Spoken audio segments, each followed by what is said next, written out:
You were what, 16? And I'm thinking, here's a kid who's gonna go places, and then somehow you just didn't.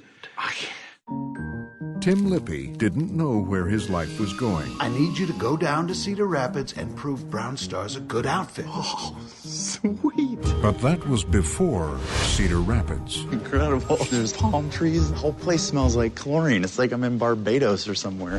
This insurance convention is important. You can count on me. One thing, steer clear of Dean Ziegler. Double stock my minibar, please. Hey, Ned, getting some honey on your stinger? I love it. The animal. What's the matter, friend? You never seen a chocolate vanilla love sandwich before? This is party headquarters right here. Of course, I have my guilty pleasures, antiquing. Shots, let's do them. Okay, cream sherry. Cream sherry. This one's weird. Him, old looking motherfucker, ain't he? Oh, man, come on. Look, you know what? The guy is just like really starting to find fame. He'd been in the shadow of Steve Carell, but now he's breaking out. Coming to his own? Yeah. Okay, well, Father Time found his ass first. I'm like, well, still making more money than I am. Yeah, what can I say? Shit, you know what? Gladly took me to go fuck myself. For a guy who's not classically handsome, he's doing pretty good for himself. I'm only saying this because I have to say I really enjoy Ed Helms. Right when I thought that he was getting on my nerves and he was just going to be this. Can I use a word that Cyrus likes to use all the time? What's that? Can you guess what it is? Is it trope? No, take another guess. I'll give you one more. I'm not. It is sure. not je ne sais quoi. Okay. I thought he was just going to be the tertiary nerd in movies. I'm still trying to look on Google to see what that means. I thought tertiary meant only when you were cutting bushes. You know? All right. Next Christmas, thesaurus is for both of you. But well, I know Cyrus already got 5 of them, so you can give us one of his. For the rest of you spill people out there, tertiary is what comes after secondary. Exactly. I know what it is. I know what it is. But well, I don't. I know, but I just don't use that shit every day. I speak English, motherfucker. I'll have I don't want that bagel. I have the tertiary bagel behind it. But you know something? Meaning that I thought he was just going to be sort of a character actor, side character all this time, which further translates into I didn't think that he would be able to carry a movie by himself.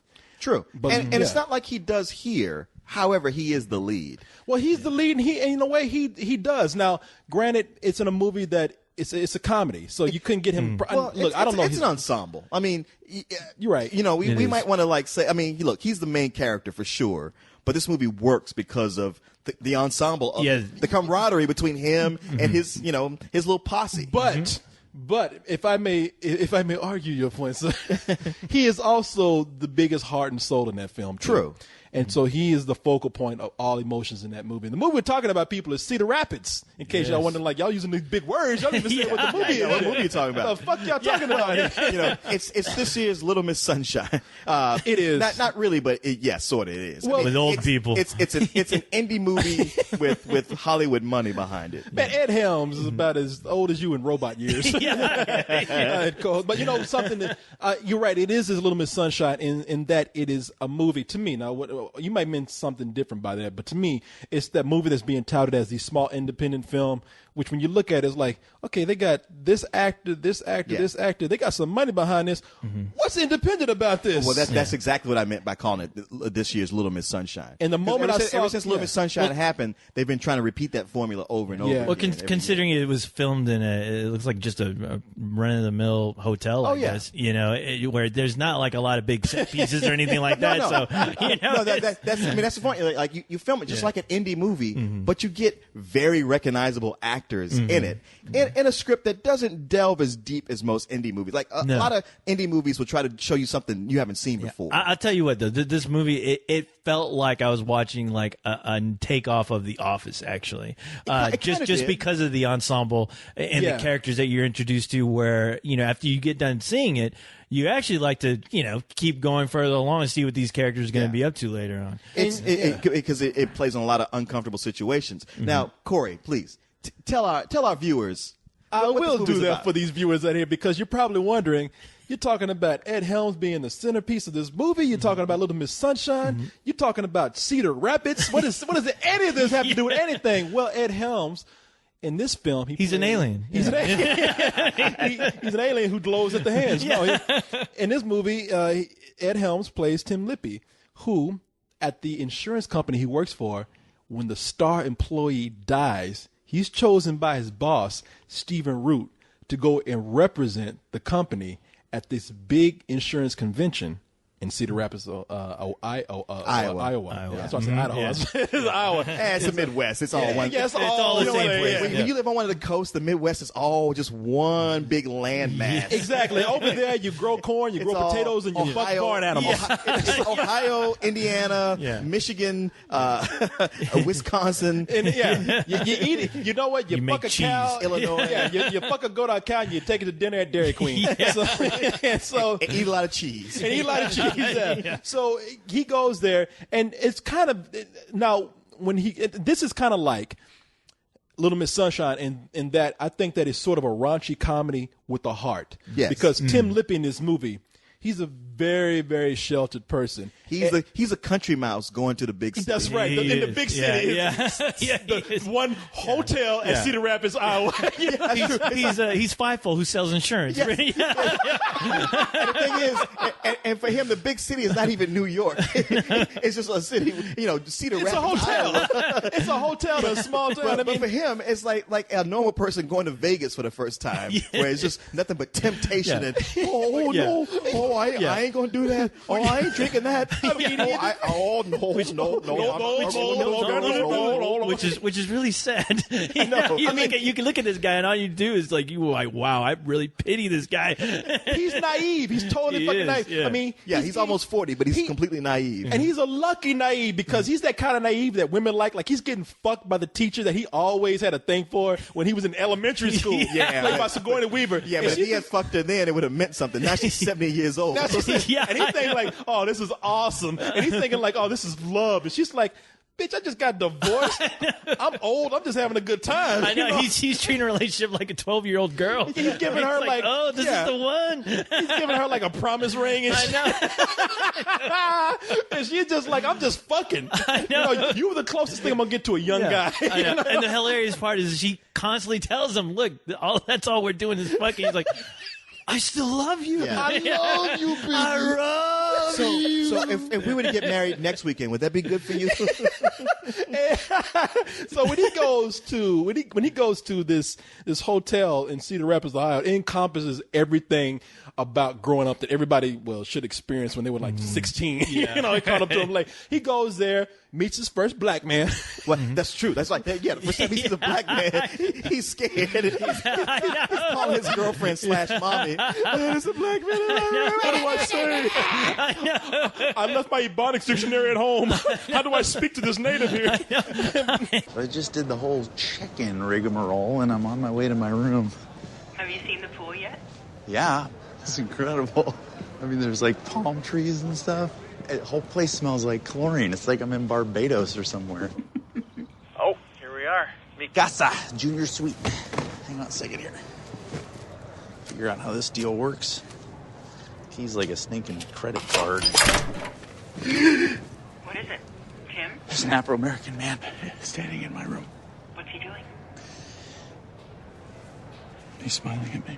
Well, we should point out the fact that the reason he's going to this convention is because his company has won the prestigious 2 Diamond Award. Yeah. Mm-hmm. And the guy who always wins it for him, Thomas Lennon from Reno 911. He was supposed to do it. He unexpectedly dies in a very funny and fucked up way. So he's like, okay, Tim Lippy, it's up to you. You got to get there and win us that 2 Diamond Award again. And the thing that they always emphasize is, don't fuck this up. Hey, man, I have total confidence in you, but don't fuck it up like I know you're going to. I mean, like I know you won't do. You're a good guy. A job when you come back. You're a great guy, but I will fuck you if you fuck this up. Oh, man, but see, here's the deal about this movie. Just like Little Miss Sunshine, plot is not that strong, really. No, it's not. But you have characters. It's like you say, it's an ensemble. So you have characters who really make up what this movie is about. You walk away loving the characters more than you do anything about the movie because the guy that we're talking about, the black guy, Isaiah Whitlock Jr., who's great in this movie. He was like he's amazing in this movie. That guy was in about 2 or 3 movies over at Sundance. And I'm looking at him in this movie. I'm like, here's a guy who's never going to be a leading man. Here's a guy who you're never going to really see in a whole lot of movies. But I've seen this guy play like so many different kind of roles. Sure. And in this particular movie, he's the corny black guy. Yeah. Kind of like me and I. Oh man, but he takes corny to a whole nother level where it's like, that is awesome corny. I want to be this guy after a while. He's like some guys I know too. It's like as much as I wanted to go like, oh, he's too over the top. I know some of your friends like that. Yeah, I know some guys just like him. And the thing, it's also like Little Miss Sunshine in that it is about a main character and his support staff, his support system, going to a contest that turns out to be actually kind of fucked up and corrupt. Yeah. And all the things that go on along the way and leading to a big, like, hey, you know what? This is dumb. Why are we even getting into this? But the ensemble of his buddies that, he meets, runs into Anne Heche, who's a woman who just likes to come to these conventions to get away from her family. And fuck. Yeah, I was about to say, it's her only agenda in this movie is to fuck. Yeah. And what's funny is like this contest is all about to win the 2 Diamond Award. You have to be, you have to have integrity and be good at your job. And be Christian. And be Christian, believe in God. Because it's Clarence Boddicker, the dad from the 70s show. Yeah, he's great. Can you fly, Bobby? Oh, yeah. Every time I see him, I always think of that. Yeah. But what really makes this movie what it is fucking John C. Reilly. Oh, John C. Reilly, first of all, they set him up, and I probably shouldn't even say so much. They set him up as the guy you should stay away from. Right. Yes. But the more you see this guy, the more you cannot stay away from. You love this guy. I don't want to say, let's not spoil too much. No, I'm not going to spoil too much. I would just say that when he first comes onto the scene, he is such... he's a blowhard. He's loud. He's a douche. Asshole-ish. He's a degenerate, and he's proud of it. He's in everybody's face. He's a guy who walks in talking loud like this. Hey man, don't be a fucking faggot. Come over here and take a shot of whiskey. He's the guy you fucking want to party with. Well, he is. But as long as you're not fightful. But basically, Leon wants to say he's me. Well, the thing is about him is like he comes in. John C. Reilly plays it so over the top that at first I was kind of even put off by it. Like he's such a I'm a loudmouth party guy asshole. That was like, you know what? I get sick of guys like this. I don't like him. But it doesn't take long before I go like, well, you know what?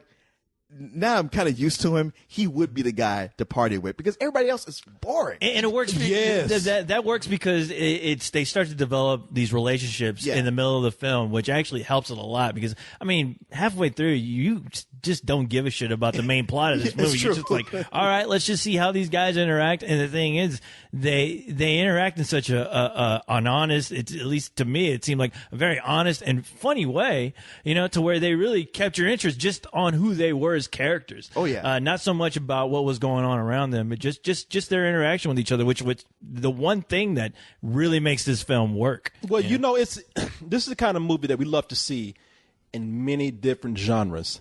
The alliance of the unlikely troop against the establishment. The motley crew or whatever. It's the alliance of these characters. We see it in fantasy. We see it in science fiction. We see it in a movie like this, which is we see it in drama sometimes. We love it when we see it in westerns. But this is like this is a comedy that just takes place in the everyday world, and we see in the middle of almost this insurance company. This insurance convention. It's another world. Oh, yeah. And within this fantasy world that would be like it might as well be Middle Earth to the rest of us. We see this unlikely group of people come together. And we never, at the beginning of the movie, we never saw them coming together. But yet they form an alliance against something bigger. And that's why we enjoy these characters so much. And the funny thing is, there's a lot of crude toilet humor in this movie. The kind of humor that I normally just shut down from. And it's kind of humor I laugh at. But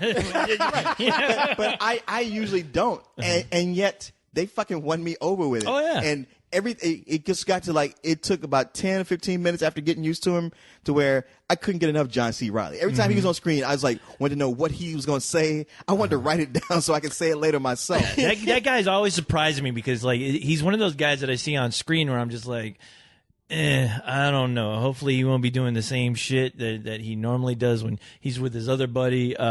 Will Ferrell? Yeah, Will Ferrell. Yeah. And you're hoping it doesn't go that route. When he's not with Will Ferrell. You're absolutely right. He really does. And he did it in this film where I was like, wow, okay. Because I was just like you. I was like, okay, God, I hope this character isn't too obnoxious to where I'm just going to tune out.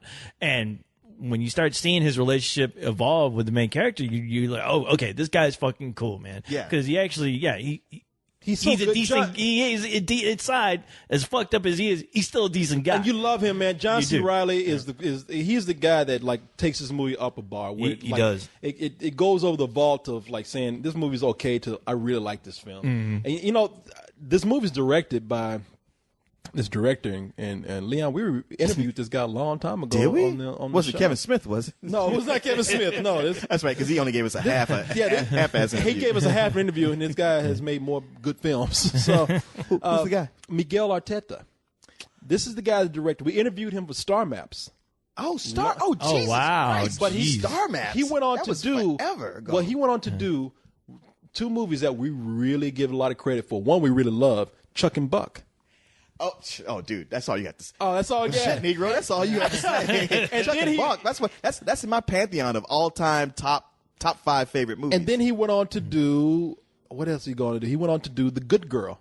Oh, okay. That's right. He One worked of those rare with Mike White a lot. One of the rare good Jennifer Aniston movies. Exactly. Remember, when you mention good Jennifer Aniston movies, people say The Good Girl and Office Space. And then they kind of stop. Yeah. And what about Leprechaun? Come on, that's what I say. She was in Leprechaun. Awesome. That movie started her career. Oh, That is wonderful. Yeah. A Leprechaun started Jennifer Aniston's career. Fuck yes. I want to be put on the casting couch.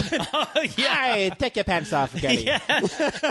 Let's get to the gold. Remember me, old girl? I helped start your career. Sucking me like a charm.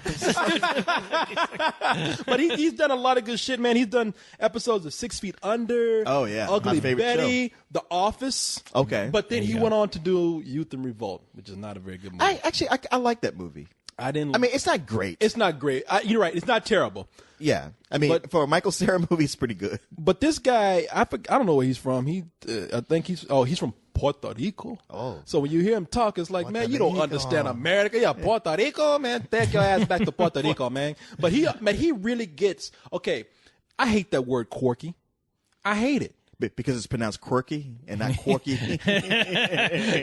Hey, you know what? Forgive me if I'm a corky. I thought you were talking about Corky Romano. Yeah, I thought you meant the retarded kid. I'm the retarded kid. Forgive me if I'm the quirky of the bunch right there. Quirky, okay? Try not to large child. But this guy is one of the few guys that has been able to like kind of encompass that humor that we haven't. We don't know other way to describe it. We use that one word, and he does that well for a guy who especially can't speak fucking English. No, I don't know. He can. He did a great interview with us. He was great. But the bottom line is for this movie is that, again, we go on to say that the plot is something that is the weakest thing here, and it really does write off the characters because when you look at the plot, it's one of those plots that comes up to a very tidy ending. It's like it wraps itself up so clean. Yeah. Everything falls into place. Maybe a little too clean. That's what if I had any problem with it. That. It was how clean it wrapped itself up. That's why I'm complaining about the story here. So it's kind of like this is a sitcom story, but we're giving characters who are able to perform outside of network television with, like, as you say, toilet humor, sex humor, and all that kind of stuff. And because of that, they're probably written more to be a little more human. And for this kind of comedy to have characters who feel human, even though they're very much types, because they're not characters that we would see in real life, but yet they do feel real. Yes. And that's what made me really enjoy this movie so much. If I may so humbly give my rating right here, I like this movie a lot. I give it a high rental. Can't really say full price because, like I said, this is something I would even say this is something you want to rent and watch, but because of the quality of the characters that are written and because I laughed so hard through this movie all the way through, but the story is so bad. Yeah, I give it a very good run. Oh wow! I mean, I'm sorry, a very good matinee. Okay, I was about to say, whoa, for a movie you like, you sure did. Yeah, that makes no sense to me. Fuck? I pulled the co-host. You know what? I'm kind of there with. I mean, the thing is, yeah, I didn't like that the ending wrapped so tightly, and I'm tired of movies that go on past the credits because most of the stuff they do past the credits. That was horrible. Oh yeah, that was the one thing me and Korey were talking about. Just how it's like, okay, you establish these characters, we really like them, but then you shoehorn in this ridiculous these little mini movies. With these guys together doing just shit that like made really no sense. It really, they were bad outtakes. That shit for the Blu-ray. Yeah, exactly. Yeah, they were really bad outtakes. If you see this movie and you see it in the theater, walk out. This is like the third or fourth movie that we've said that about this year. The movie like, hey, I thought this movie's okay. Everything after the end credits, don't watch that. I know it's funny that you guys like better than I did. It was that movie with it was the Ashton Kutcher film.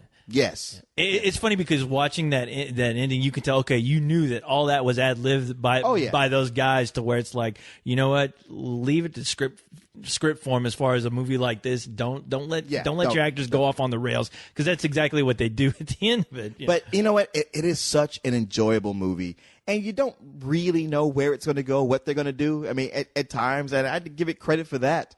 And I mean, there is one big mystery that we didn't talk about. What the hell happened to Anne Heche's eyebrows? She has none. Oh, I'm sorry. I was too busy looking at her ass. Yeah, sorry. Yeah. I was too busy looking at her swimming around nude. But you know what? Sorry if I was distracted, Leon. She's one of those actresses who I don't kind of gets on my nerves, but she was fantastic in this. Everybody really comes together really well. Just the four of them hanging out. John C. Reilly, he knocked out of the park again. I don't even know why there's any surprise that he could do that, because he's one of these great underrated actors. And Ed Helms, I'm so happy for him to find a vehicle that he could lead like this, because on The Office he's playing a second banana who's kind of coming up but still not getting his due. Right. And I'm right there with you, Korey. I'm at such a low full price high matinee. I'm probably gonna go with a high matinee, because it was just the kind of movie that if you told me about it, I'd be like, I don't want to see that. But to watch it, like, damn, I'm so glad I saw it. Now, you pretty much said it in a nutshell. I mean, I'm going to give it a matinee only because it is about the characters. It's not about the story, because you just don't care after a while. But the thing is that the characters are the glue to this movie, and it works. It really works until you get to those end credits. Where it's like, wow, I'm really right now. I'm really missing. I'm really missing like the endings of like Smokey and the Bandit. I'm like, wow, can you bring back where's the laugh reel? Can you bring back those guys? You need Dom DeLuise. Don DeLuise, yeah. I was really missing Don DeLuise at the end of the credits, but yeah, I mean, it's John C. Reilly. He really, I'm always shocked by how much I like that guy, because every time I see him, like I said, I start to cringe, because I'm like, oh God, is he going to do some poor man Will Ferrell? Is he going to be in competition with Will Ferrell comedy again? And with this, yeah, he was really shining this, and had a really good time watching it. So yeah, matinee. Why y'all looking at me? That's all I'm done. What you want me to do? Maybe we can ad-lib. Want me to dance for your goal? Hey, one thing I can tell you is that I've been to not necessarily insurance, but a job I had years ago where I had to go to a convention that was boring like that, and I tried to be the John C. Reilly of that convention, and I got fired. I remember that. So just enjoy it for the movie. Yeah. There's a reason why it's a movie. Did they have? Let me ask you something. One person we failed to mention in this movie, when you went to these conventions, did they have hookers and whores standing up front? They did not. Because and apparently, if you have a convention in Cedar Rapids, Iowa, Aaliyah Shawkat will be waiting out in front for you to have sex with you, to fuck the shit out of you. I mean, and that's the chick. If you don't remember her, she was in Arrested Development. She's in Arrested Development. She's in that roller skating movie. I never saw it. Sorry. Damn, Carl, I love that movie. Whip It. Yeah, she's in Whip. Yeah. And basically, if you don't know the girl, she's the girl with so many freckles on her face, you can connect the dots on her, You couldn't do nothing else but. like, even if you tried to fuck her, you would just be staring at her face and be like, no, I'll get up in a second, but my God, that's a lot of freckles. Once again, I was distracted by her tits the whole time watching I would say, they're great tits and all, but God, you have a lot of freckles. Her freckles are look, she's one of those girls where her freckles are so gorgeous. She has so many freckles, she looks black. She wow. She's cute. She's cute, but it is true. If I was having sex with her, I'd be trying to draw a Ryan on her face. She's all right though. I mean, she's hot. I'd be lucky to get a girl like this. Shut up. You don't agree with me on that. I'm so bummed out. Where's Timble? He's practically my best friend at this point. You just met him 2 days ago. You're probably uninsured. No! Timble! Hey! I'm straight up gangster, and I always keeps one in the chamber in case you pondering. What happened back there? I looked up and Ronald was talking like a ghetto person. But I do a pretty convincing Omar from the HBO program The Wire.